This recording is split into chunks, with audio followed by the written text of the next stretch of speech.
दोस्तों, आज हम आपके लिए महात्मा बुद्ध की ऐसी कहानी लेकर आए हैं जिसे सुनकर आप अपने अंदर उठ रहे गंदे और वासना के विचारों को अवश्य रोक पाएंगे।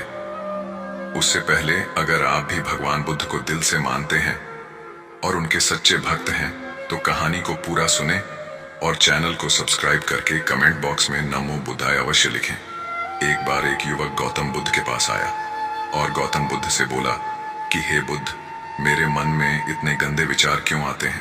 मैं नहीं चाहता कि मेरे मन में गंदे विचार आए, पर मेरे मन में हमेशा काम वासना के विचार चलते रहते हैं और मैं इनके बारे में सोच सोच कर बहुत परेशान हूँ।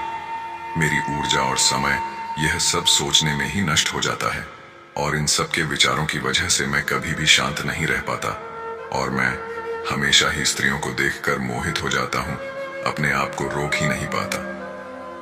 बुद्ध मुस्कुराए और उन्होंने उस युवक से पूछा, क्या तुम्हें पता है ये काम वासना होती क्या है? फिर उसने उत्तर दिया और कहा, बुद्ध, मैं ये तो नहीं जानता कि काम वासना होती क्या है, पर हाँ, ये जो भी है बहुत बुरी चीज है। फिर बुद्ध ने उस युवक से कहा कि सबसे पहले तो तुम्हें यह समझना है कि प्राकृतिक रूप से जो भी चीज हमारे अंदर है वह बुरी नहीं है। हमारे जीवन में उसकी कुछ ना कुछ जरूरत है। वासना कोई बुरी बात नहीं है। ये तो हमारे मन की एक भावना है जो हमें किसी न किसी चीज की कमी का एहसास करवाती है और फिर हम उस चीज को पाने के लिए उस चीज की तरफ आकर्षित हो जाते हैं। जैसे अगर तुम्हारे पास धन की कमी है तो तुम में धन पाने की वासना उत्पन्न हो जाएगी। तो वासना कुछ और नहीं, बस एक प्रकार की कमी है जो कि एक प्रकार की जरूरत का एहसास है, और जब यह जरूरत शारीरिक हो तो हम इसे काम वासना का नाम देते हैं। युवक ने गौतम बुद्ध को कहा कि बुद्ध, मुझे काम वासना का मतलब तो समझ में आ गया, पर आप मुझे ये बताइए कि यह आती कहाँ से है और कैसे आती है। गौतम बुद्ध ने कहा कि काम वासना कहीं से आती नहीं है, ये तो हमारे अंदर ही होती है और इसका होना तो जरूरी भी है, तभी तो मानव जाति का विस्तार होगा। युवक ने कहा, जब यह हमारे अंदर ही है और जरूरी भी है तो फिर लोग इसे गलत क्यों बोलते हैं? बुद्ध ने कहा कि यही तो समस्या है। लोगों ने काम वासना को गलत तरीके से सोच लिया है। इसे छुपाने की, दबाने की कोशिश करते हैं। काम वासना गलत नहीं है, बल्कि काम वासना का गलत तरीके से प्रयोग करना गलत बात है। लोग जिससे प्रेम करते हैं बस उसी के लिए जीने लग जाते हैं, उसे पाना ही अपना मार्ग बना लेते हैं और उसी के बारे में हमेशा सोचते रहते हैं, पर यह सब गलत है। बुद्ध ने युवक से कहा, क्या तुम्हें पता है जानवरों में भी काम वासना होती है? युवक ने उत्तर दिया, हाँ बुद्ध, जानवरों में भी काम वासना होती है, क्योंकि जानवर भी तो आखिर अपने वंश को आगे ले जाएंगे। बुद्ध ने कहा, तो फिर हम जानवरों के काम वासना को गलत क्यों नहीं कहते?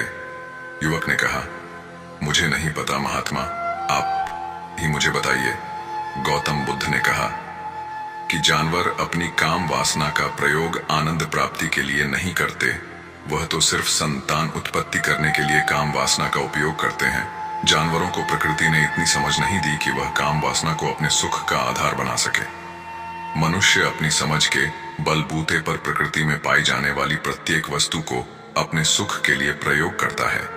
हम इंसानों ने ही काम वासना को अपने सुख का साधन बना लिया है, जबकि प्रकृति ने तो हमें अपने वंश को आगे अग्रसर करने के लिए दिया था, लेकिन इंसानों ने इसे अपने जीवन का परम लक्ष्य बना रखा है और इस तरह से काम वासना का आ जाना गलत है। युवक ने पूछा, महात्मा जी, यह काम वासना हम पर हावी क्यों होती है? क्यों यह हमेशा क्यों आ जाती है? तब गौतम बुद्ध ने कहा कि सुनो, अब जो मैं तुम्हें बताऊंगा उसे तुम ध्यानपूर्वक सुनना। काम वासना का सारा खेल तुम्हें समझ आ जाएगा। तुम्हें तुम्हारे सारे सवालों का जवाब मिल जाएगा। बस तुम्हें ध्यान से सुनकर समझना है। एक बार की बात है, एक आश्रम में गुरु और उनके शिष्य रहा करते थे, जो रोजाना आश्रम के बाहर स्थित गांव में भिक्षा लेने के लिए जाते थे। उस आश्रम का एक शिष्य जिस गांव में भिक्षा लेने जाता था, उस रास्ते में एक नदी मिलती थी। एक दिन उसने देखा कि एक युवक वृक्ष के पीछे छिपा है। वह उस युवक के पास गया और उससे जाकर बोला, भाई, तुम इस वृक्ष के पीछे छिपकर क्या देख रहे हो? युवक ने कहा, अरे तुझे नहीं दिख रहा क्या कि मैं क्या देख रहा हूं? तब शिष्य ने नदी की तरफ देखा तो वहां पर कुछ युवतियां पानी भर रही थीं। तब उसने उस युवक से कहा, अरे भाई, वहां पर तो युवतियां पानी भर रही हैं, इसमें छिपकर देखने वाली क्या बात है? तब वह युवक शिष्य की तरफ देखकर उससे कहता है, अरे पागल, तुम्हें दिखाई नहीं दे रहा क्या कि कैसे यह परियां नदी से पानी निकाल रही है? जरा उनकी अदाओं को तो देखो, उनके कोमल शरीर को देखो, उनकी पतली कमर मटके को उठाते समय बाल खाती है और उनके बाल उनकी कमर पर कैसे लहरा रहे हैं, मानो सुंदरता बिखर रही हो। शिष्य ने फिर नदी की तरफ देखा और इस बार वह इसे देखता ही चला गया। अभी तक तो कुछ भी नजर नहीं आ रहा था और वह बिल्कुल निर्भय था। उसे किसी भी बात का कोई डर नहीं था, लेकिन अब वह छिपने लगा और उन युवतियों को देखने लगा। और जब वह छिपकर उन युवतियों को देख रहा था, तभी वह अचानक अंदर से कांप गया और उसने कहा कि यह मैं क्या कर रहा हूँ? मैं जो कर रहा हूँ वह सही नहीं है, मुझे यहाँ से चले जाना चाहिए।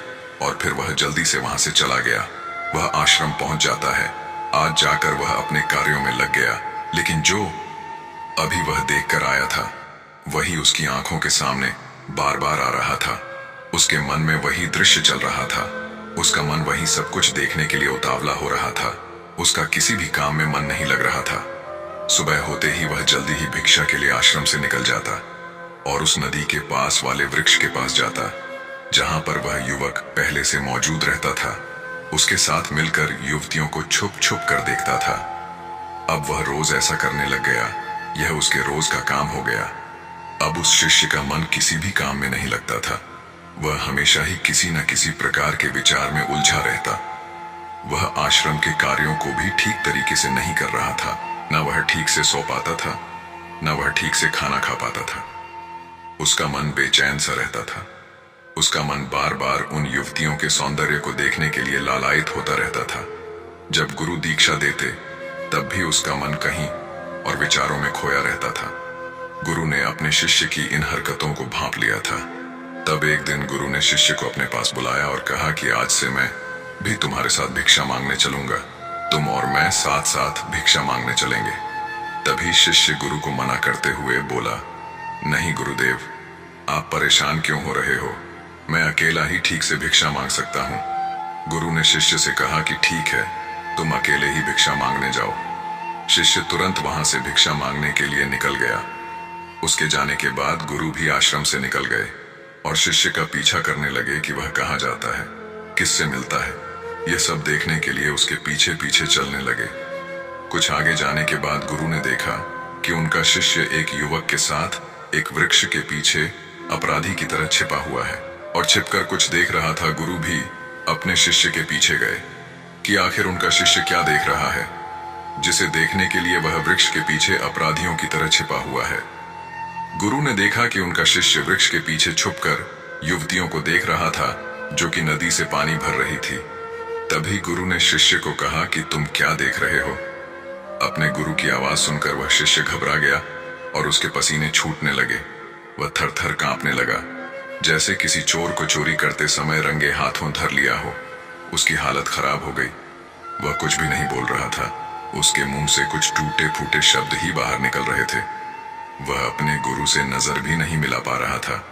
गुरु ने शिष्य की तरफ देखा और कहा कि रा शिष्य तो निर्भय था, उसे तो किसी भी चीज का डर नहीं था, लेकिन ये क्या, तुम तो डर के मारे कांप रहे हो। शिष्य ने गुरु से कहा कि मुझे माफ कर दो गुरुदेव, मेरा इसमें कोई दोष नहीं है। उस युवक ने मुझे बहका दिया था, लेकिन आपसे मैं वादा करता हूँ कि आज के बाद मैं ऐसा कभी दोबारा नहीं करूंगा। मुझे माफ कर दो। गुरु ने शिष्य से कहा कि कोई बात नहीं, पर इस बात का तुम ध्यान रखना कि हम जैसी संगति करते हैं वैसा ही फल हमें प्राप्त होता है। उसके विचार हमारे अंदर प्रवेश करते, इसीलिए अच्छी संगति करो जिससे तुम्हारे अंदर अच्छे विचारों का प्रवेश हो। फिर गुरु और शिष्य आश्रम लौट आए और फिर से आश्रम के कार्यों पर ध्यान देने लगे। उसने उस रास्ते को त्याग दिया और दूसरे रास्ते से जाने लगा। वह अपने काम को ध्यान से करता, लेकिन धीरे धीरे उसके अंदर क्रोध उत्पन्न हो गया और फिर वह दूसरों पर क्रोध करने लगा और बेचैन रहने लग गया। अब वह सही समय पर भोजन भी नहीं करता था। वह भोजन भी बहुत कम खाता था। एक रात गुरु शिष्य के पास आए और उसे बोले कि अब तक तुम कितनी बार अपने वादे से मुकर चुके हो। यह सुनकर शिष्य अपने गुरु के चरणों में गिर गया और रोने लगा। रोते रोते ही उसने गुरु से कहा कि गुरुदेव, मैं कई बार अपना वादा भूला हूं, फिर वादा कर लेता हूं, लेकिन हर बार मैं वादा भुला देता हूँ। मेरा मन मेरे नियंत्रण में है ही नहीं। मैं बहुत कोशिश करता हूँ कि मैं अपने मन से सारे बुरे विचारों को निकाल डालूं, लेकिन मैं चाहकर भी ऐसा नहीं कर पा रहा हूँ। फिर गुरु ने शिष्य को कहा कि चलो मेरे साथ। गुरु शिष्य को आश्रम के बगीचे में लेकर गए और शिष्य से कहा कि देखो, यहाँ पर कुछ नाली बनी हुई है जिससे नदी का पानी इन पौधों तक आ रहा है, और यह पानी एक निरंतर भाव से बह रहा है। क्या तुम इस पानी के बहाव को रोक सकते हो? शिष्य ने कहा कि हाँ गुरुदेव, मैं इस बहाव को रोक सकता हूँ। फिर शिष्य ने मिट्टी उठाकर उस नाली में डाल दी। वह पानी कुछ देर के लिए रुक गया और फिर कुछ समय बाद मिट्टी के ऊपर से पानी बह गया। गुरु ने शिष्य से कहा, अरे ये क्या, ये तो पानी रुका ही नहीं। फिर शिष्य ने कुछ मट्टी पत्थर उठाकर उस नाली में डाल दिए और फिर कुछ समय के लिए पानी रुक गया, लेकिन फिर उस पत्थर के ऊपर से पानी निकल आया। फिर गुरु ने कहा कि यह क्या हुआ, पानी तो फिर से बह गया। तुम तो बोल रहे थे कि तुम इसे रोक दोगे। क्या हम किसी काम को रोकना चाहें तो क्या हम उसे रोक नहीं सकते? तब शिष्य ने कहा, कोई बात नहीं गुरुदेव, मैं इस पानी को तो आपको रोक के दिखाऊंगा। वह फिर से एक भारी सा पत्थर लेकर आया और उसे नाली पर डाल दिया और पानी रुक गया। तब गुरु से कहा कि देखा गुरुदेव, मैंने कहा था ना कि पानी को मैं रोक दूंगा। मैंने पानी को रोक दिखाया, आपकी बात मैंने पूरी कर दी। गुरु मुस्कुराए और बोले, अच्छा जरा ध्यान से देखो, ये रुक गया क्या? वो तो पीछे की नाली से बाहर आ गया और अगल बगल से बह रहा है। और ध्यान से देखो, इस पत्थर के आगे भी आ गया और यह पानी अपना रास्ता बदलकर फिर से आगे की तरफ बह जाएगा। और फिर कुछ देर बाद ऐसा ही हुआ। फिर गुरु ने शिष्य को समझाया कि तुम्हारे साथ भी तो ऐसा ही चल रहा है। तुम बार बार प्रयास कर रहे हो, पर हर बार तुम्हारा प्रयास टूट रहा है और यह हमेशा टूटता ही रहेगा। तुम कितना भी मिट्टी पत्थर रख लो, लेकिन पानी तो अपना रास्ता बना ही लेगा। यह सब देखकर शिष्य ने गुरु से कहा कि हे गुरुदेव, क्या कोई तरीका नहीं है जिससे मैं गंदे विचारों से बाहर निकल सकूं और यह मेरे मन में आए ही नहीं? गुरु शिष्य को एक नदी के पास ले गए जहां से उस बगीचे में पानी आ रहा था। गुरु ने शिष्य से कहा, वह पानी इसी नदी से जा रहा है। अगर हम यहीं से उस रास्ते को बंद कर दें जहां से पानी बगीचे में जा रहा है, अब क्या हम पानी को रोक नहीं सकते? शिष्य ने कहा कि हाँ गुरुदेव, अवश्य ऐसा हो सकता है। मैं इस पानी को यहीं से बंद कर देता हूँ, तब आगे की नाली में पानी जाएगा ही नहीं और फिर बगीचे में पानी जाएगा ही नहीं। फिर शिष्य ने नदी से जाने वाले रास्ते को बहुत मेहनत करके पत्थर और मिट्टी डाल डालकर बंद कर दिया और गुरु से कहा कि गुरुदेव, मैंने पानी को बंद कर दिया है, अब यह पानी बगीचे में जाएगा ही नहीं। तब गुरु ने कहा कि अगर पानी बगीचे में नहीं जाएगा तो पौधों को पानी कहाँ से मिलेगा? उन पौधों को तो पानी की आवश्यकता है, और उन पौधों में कुछ पौधे तो ऐसे हैं जिनको रोज पानी की आवश्यकता है। वह तो मुरझा कर और मर ही जाएंगे, उनका क्या होगा? पानी तो हमें खोलना ही होगा। शिष्य ने गुरु की बात सुनकर वापस नदी से जाने वाले पानी का रास्ता खोल दिया। तब गुरु ने शिष्य से पूछा कि अगर हम इस नदी के पूरे पानी को बगीचे की तरफ कर दे तो क्या होगा? तब शिष्य ने जवाब दिया कि गुरुदेव, वहां पर जितने भी पौधे हैं वह गलक नष्ट हो जाएंगे, वहां पर कुछ नहीं बचेगा। फिर गुरु मुस्कुराए और बोले, तुम इस बात को समझो कि हमें किसी भी चीज को रोकना नहीं है, बस हमें हमेशा संतुलन बनाए रखना है। कम पानी से भी पौधे नष्ट होते हैं और ज्यादा पानी से भी पौधे नष्ट होते हैं। हमारा जीवन संतुलन से ही चलता है। गुरु ने शिष्य से कहा कि अगर मैं तुम्हें कहूं कि तुम आम के बारे में मत सोचो तो तुम्हारे मन में सबसे पहले किसका चित्र आएगा? शिष्य ने कहा कि गुरुदेव, मेरे मन में तो पहला चित्र आम का ही आएगा। गुरु ने कहा कि जब हम गंदे विचारों को जबरदस्ती रोकने का प्रयास करते हैं तो वह और मजबूती के साथ हमारे अंदर प्रवेश करते हैं, हमारे अंदर उठते हैं। इसीलिए हमें उन्हें कभी भी दबाने की कोशिश नहीं करनी चाहिए। फिर गुरु ने शिष्य को समझाते हुए कहा कि हमारे गंदे विचार बुरे लोगों की संगति करने की वजह से भी आते हैं। कई बार क्या होता है कि कामुकता हमारे अंदर होती नहीं है, लेकिन कुछ अश्लील लोगों के साथ रहने की वजह से यह हमारे अंदर हावी हो जाती है। फिर शिष्य ने कहा कि गुरुदेव, आप सही कह रहे हैं, मैं अपने मार्ग से भटक गया था। फिर वह शिष्य उस रात बहुत ही चैन की नींद सोया।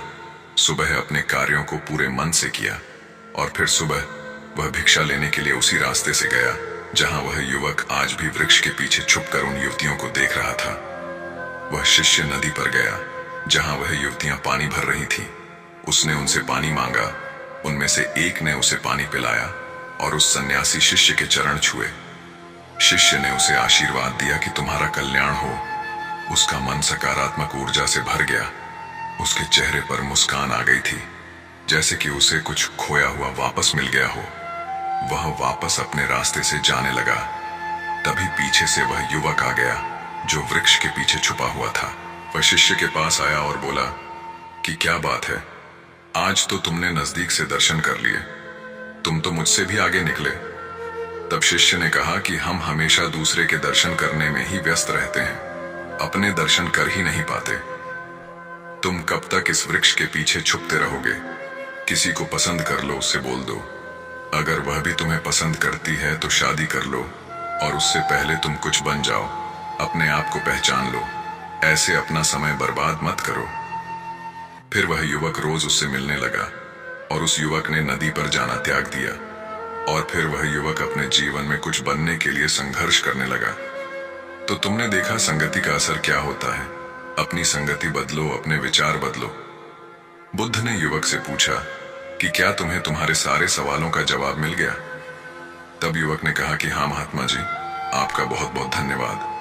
तब गौतम बुद्ध ने युवक से कहा कि जब तुम्हारे मन में गंदे विचार आए, तब आप अपने आप को दोषी मत मानो। केवल उन विचारों में संतुलन